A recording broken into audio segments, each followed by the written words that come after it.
Welcome to the next edition of the Rare Edition set of interviews and podcast. With me today, I have Michael Hill of Complaints Are Great. Welcome, Michael. Good morning to you.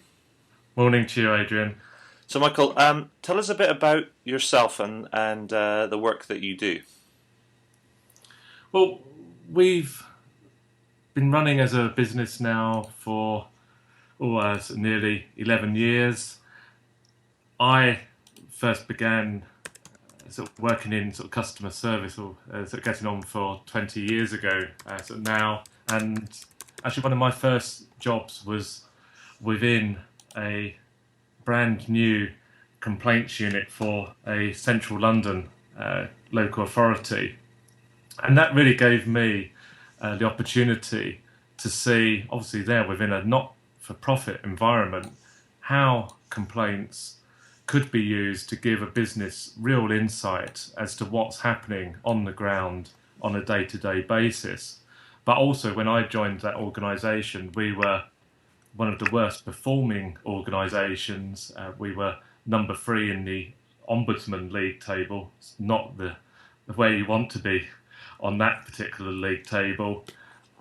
But by the time I left, we had been voted Council of the Year. And one of the key reasons why that transformation had taken place was by focusing upon the needs of the local citizen and to start using complaints to inform where resources should be directed, to take on board the views of the customer, and also to see how we could actually improve the way we delivered our services and also the way we communicated with customers. So really based upon that success, I moved into the world of consulting and set up a company that was able to go into business, provide training, and also provide consultancy around process and also systems. I've always been a bit of a fan of gadgets and technology, and so within the world of complaint management, of course, do have a focus on root cause analysis, and of course technology can really support that. So what sort of companies is it that you work for? Who would be your sort of ideal clients? We have worked with companies across all sectors since we first set off and launched the company. My preference, though, is for regulated sectors in particular. I quite like to tackle regulatory rules and help an organisation to actually move beyond those rules that really set a minimum standard and look creatively as to how we can actually deliver a far better experience for those customers who are reporting problems to those organisations. Okay. And so what I was thinking about was the, generally what we find is that, excuse me, the customer service and complaint management and things and the role of service and business growth seems to be rising in the business agenda, or is very much high on the agenda. Why do you think that is right now? What is changing around us to drive that, do you think? Well, I think one aspect for as a business is that customer service does add real value in terms of long-term sustainability. I just don't see too many businesses that can really feel that they're in business for long term who are capable of doing that without having a real focus upon the needs and wants and demands of their customers. And of course, more and more now these days, as we have more and more capabilities of self-service for the customer, the moment of truth often for the customer is when something actually goes wrong. And yes, we're still a long way from the world of perfection. And actually, if we look at the innovation in technology and the way we're moving forward rapidly, that does still give plenty of scope for things to go wrong. But also, as customers, we're all different. We all have different perceptions of often the same experience, and that needs to be something that is welcomed by business. And of course, we've got more and more sort of channels to sort of work across. And so I think this is one of the sort of fundamental areas that maybe sort of business is sort of picking up upon, is that if it is, as a sort of business, going to drive itself forward, it really needs to be sort of listening to that large sort of area of sort of customer sort of feedback, because that's how it's going to actually over time better adapt its products and services. And do you think? I mean, I see lots of sort of talk. I mean, in the market around technology this and technology that, and all these other sort of different sort of like solutions. And I know that you're a bit of a, as you said just a few moments ago, that you're a bit of a technology geek, Yeah. as it were. But complaint management and managing complaints is it all about technology, or is it more than that? No, it's also, of course, a common sense and about getting the basics right. And that is, of course, a major pitfall for many businesses, is that they jump onto the next sort of technology bandwagon, look at making themselves available on the next social media sort of sites that is suddenly immensely sort of popular, Mm-hmm. but without getting the basics right on the traditional channels. And that's something I've written about over the last sort of couple of months. That we mustn't forget that, yes, this is about getting sort of the basics of customer service right, and really, the good business will make sure that's all in place on its traditional channels, such as phone, email, and letter, before it then takes the next steps into, for example, Facebook, Twitter, and the like.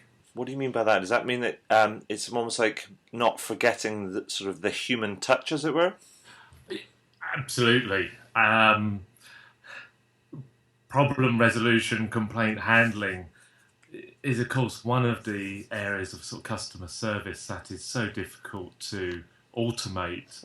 And also, it's a scenario where the customer, of course, is really wanting human interaction. They want someone who's going to empathise with the circumstances that they've experienced as a result of the problem that led to the complaint.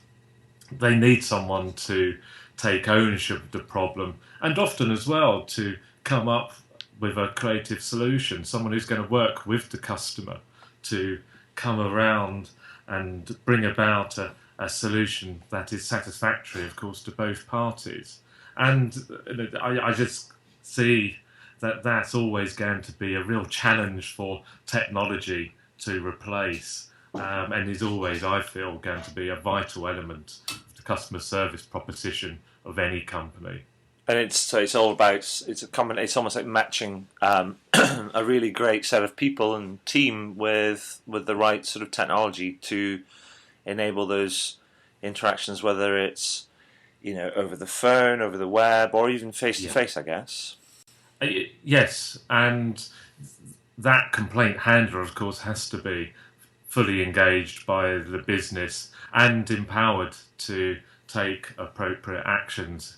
Of course, nothing's more frustrating as a customer than dealing with someone and only to find out that actually they have no authority to provide the resolution that you need as the customer. So, I mean, that sort of leads me on to sort of my next question, which is around having people that are engaged and can really deal with customer issues or inquiries or complaints or whatever is about creating a more customer-centric organization. Where does the, if you like, the impetus for that to start? If the company doesn't if it's not originally or traditionally sort of oriented that way, but it realizes it needs to make a change, where does the impetus for that change start? Do you think that starts at the board level, the CEO's office, or do you think it can start through individual efforts in different departments in the front line, let's say? Yes, well, the commitment will need ultimately to come from the top, if the right culture is going to be sort of put into place. But yes, often these initiatives start from whether that's sort of on the ground, on the sort of front line, or elsewhere. That a particular individual starts to drive this sort of forward. But ultimately, of course, that will need to be taken on by the organisation. And I've seen many businesses where actually found pockets of fantastic practice. Sometimes, of course, a particular sort of business unit working within its own space, but having some freedom to actually deliver some great customer service. The challenge for the business then is how to actually replicate that more widely. And that's where I think actually ultimately you need the commitment from the board and CEO. Okay. And what have you seen that works really well to get employees engaged and really being more customer sort of focused? Well, I think I've already mentioned empowerment, and But I mean, Michael, that's quite a big word. Well, it's a lot of thing that gets kind of thrown around the place. So, excuse me for interrupting. Is like empowerment, engagement, all that stuff. I mean, what does that mean in practical day-to-day terms? Well, using complaint handling as an example, then, in my view, empowerment is an employee who has the authority to do almost whatever is needed for the customer to resolve the complaint. Yes, maybe to work within a framework, maybe to follow particular sort of guidance, but where that employee is actually trusted by the organisation to do what's right for the customer. And in most circumstances, and certainly from my experience, you don't find that employees abuse that if they're given the freedom to take action on behalf of customers and to put right a faulty process or product, often also maybe to do some measure of goodwill for the customer. That is a very empowering activity for the employee. And also for the employee, that often means that they're having a far happier situation where they're a problem solver, rather than someone who is simply dealing with customer rage and anger. Right. So does that mean that also allowing them a little bit of, or some leeway and flexibility to take their own initiative to do what they think is right, even if it might be outside of a given framework? Yes, and actually, again, this is an area where sort of technology supports us in terms of measuring and monitoring what's going on. But that means that we should be able to allow the frontline employee a lot more freedom in their activity. Yes, we need to, as a business, provide them with the skills to help them to increase their knowledge on what they can do to put things right for the customer. But yes, that employee on the front line, I think again, needs the freedom to be creative, to be innovative with the way that they serve their customers. And I've seen some great examples over the years where business has done that. Unfortunately, I've also seen some poor examples where business fails to do that. And really do put their employees into situations that are often so much more stressful. Okay. And companies that do this well, that sort of manage complaints and the engagement of its employees kind of well, I mean, in your experience, are you seeing real examples of how that really affects top line growth as well as bottom line growth?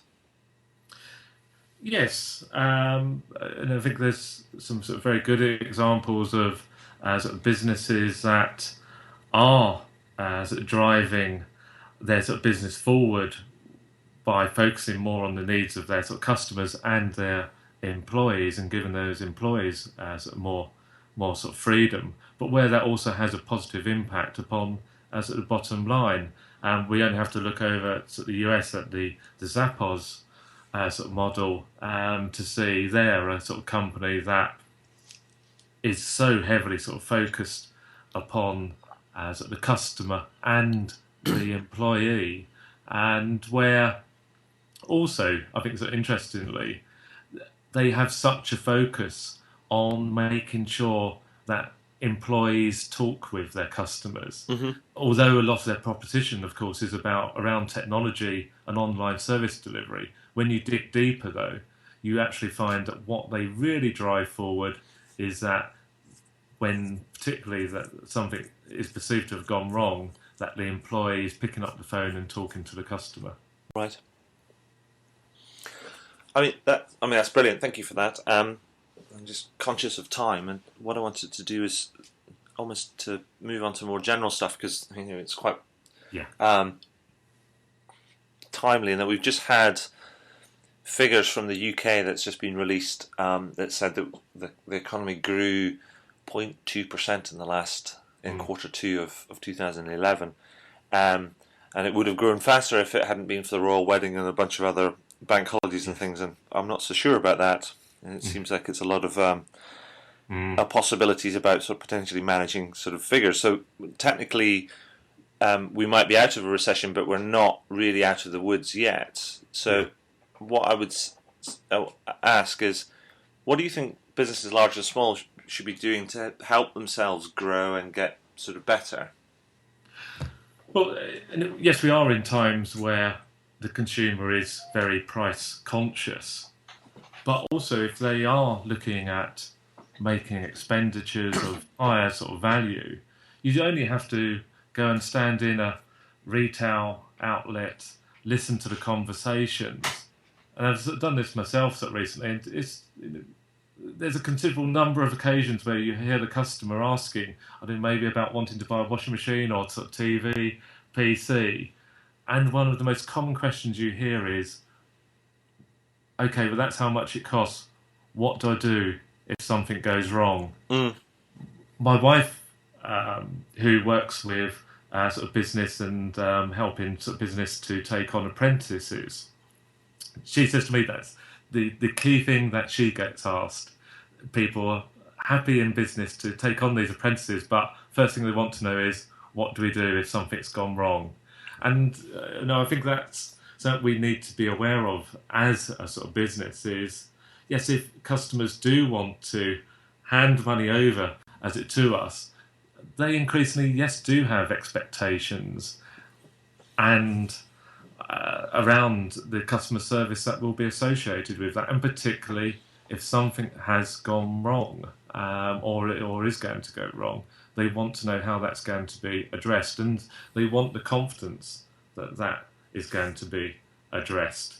There was a couple of months ago, a study came out of sort of Europe looking at cross-border transactions, and that study was suggesting that one of the key issues that is actually holding consumers back from making more purchases cross-border is that they're unsure as to what will happen if something goes wrong.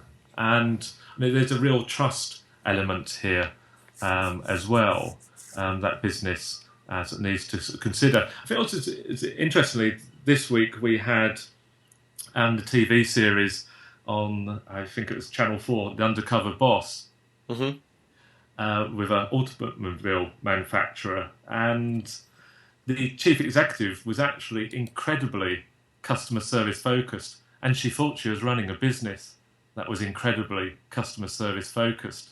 But when she spent some time on the front line, she realised that actually her message wasn't getting through, and on the front line, customer service was often failing.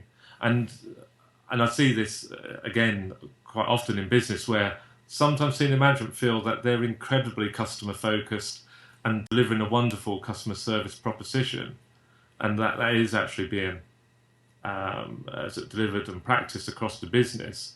But if you actually dig more deeply, you find that actually there's often things going wrong, and the customer isn't necessarily getting the service that they would expect or want. I think it's a good point. Something I wrote about recently, about asking how many CEOs take customer service calls, and that's almost like direct, first-hand market research that I think can be really essential in providing that if you like, that leadership insight as to what is really going on. And it smacks me as being quite funny that you have to go into a TV program to really understand what is going on in your business. And it makes me think, well, actually, why aren't more people in senior management doing that? And another example I used was Sir Terry Leahy of Tesco's, who apparently spent between 20 and 40% of each week when he was at the helm of Tesco's, speaking to customers in store, speaking to customers around his staff, seeing what was going on. Would be in a different store every week, and I think it can provide sort of fantastic insight into what is really going on, and getting that, not just a research findings, because research findings gets displayed in almost graphs and data points and things. And I think it was Disraeli that once said, when it was once famously quoted as saying, "Lies, damn lies, and statistics." Yes. And I think that the real insight comes from what is the emotional feeling that you get and insight that you get from actually doing this firsthand. So I think I don't know about you, but I would advocate that every boss, whatever size of their business, spends more time actually dealing with customers and customer issues directly, because that's the best way that they'll get an idea of how their whole business is delivering. Yeah, and it's a fantastic opportunity to validate your customer service offering. Wow. But again, this is what really attracted me to complaint management all those years ago, was that if we beyond the surveys and the statistics, customer complaints and sort of feedback are real verbatim sort of commentary on the day-to-day interactions between the business and its sort of customer. Mm-hmm. And of course, we see many businesses invest heavily into customer satisfaction sort of measures and sort of various sort of methodologies to try and bring around more statistics. But again, often forgets those customers are actually engaging with the business on a day-to-day sort of business. And actually, maybe it is an opportunity to invest a bit more on those interactions to make sure that actually more customers are talking to the business, rather than, of course, the many customers who choose not even to complain when things go wrong and simply walk out of the store or switch to another supplier, or simply just lose confidence and trust in that business. Maybe they don't have too much choice, or it's just too difficult to switch, but they're not really a happy customer and not really engaged with that particular business. Okay, well that's brilliant. Just finally, as we sort of come towards the end of our time, I mean, I know that you write a lot, but where do you get your information sort of to keep up? I mean, do you read sort of blogs? If so, kind of which ones do you like? Or how is it that you keep on top of all of this? I mean, because the internet's exploding and the sources of information that we have around us is exploding. How do you sort of keep up with the things that are kind of going on and things that's going on in your marketplace? A combination, really. I use some sort of Google alerts to pinpoint key news items for me. So those Google alerts will look out for any news around sort of complaint management in different sectors. It's one of actually sort of things I use Twitter for as well, is to track sort of various sort of people that I like to sort of listen to or to sort of hear from, to see what content, of course, they are sharing, and of course, often sort of blog updates are shared on sort of Twitter, and then I run a few LinkedIn sort of discussion groups. So I run some sector-specific complaint management sort of groups. I have a finance one, a utilities, telecoms, public sector, etc., and seem to have brought together quite a good sort of group of people within each sort of sector from a wide variety of sort of organisations that are again sort of sharing their sort of content, sharing their views. So I do try to look widely, and also I don't just focus upon the UK. I'm very interested in developments from around the world, and so actually there's a good example recently. I've been looking at over in the US the creation of the new financial consumer protection bureau that's going to take on to complaints about financial services, the first national complaints hotline for finance that's ever been in the US. Okay, excellent. And finally, I always finish with this this question when I interview sort of people for the blog. What would you like to shamelessly plug?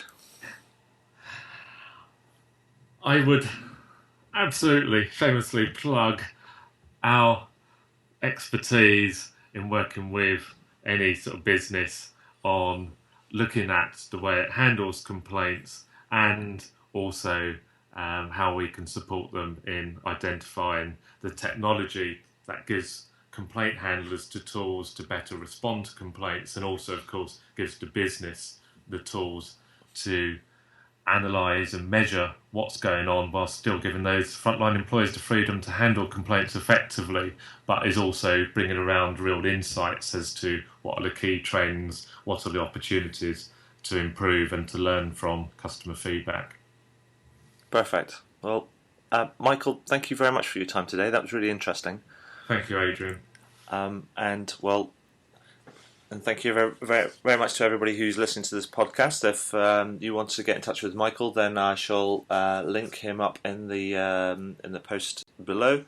Do give him a call or get in touch or check out his blog, complaintsrgreat.com, and also put other links in there about his Twitter and or LinkedIn sort of profile as well. So anyway, thanks again, Michael, for your time today, and I look forward to speaking to you again soon. Yes, me too. Take care. Thanks, Adrian. Bye-bye. Bye.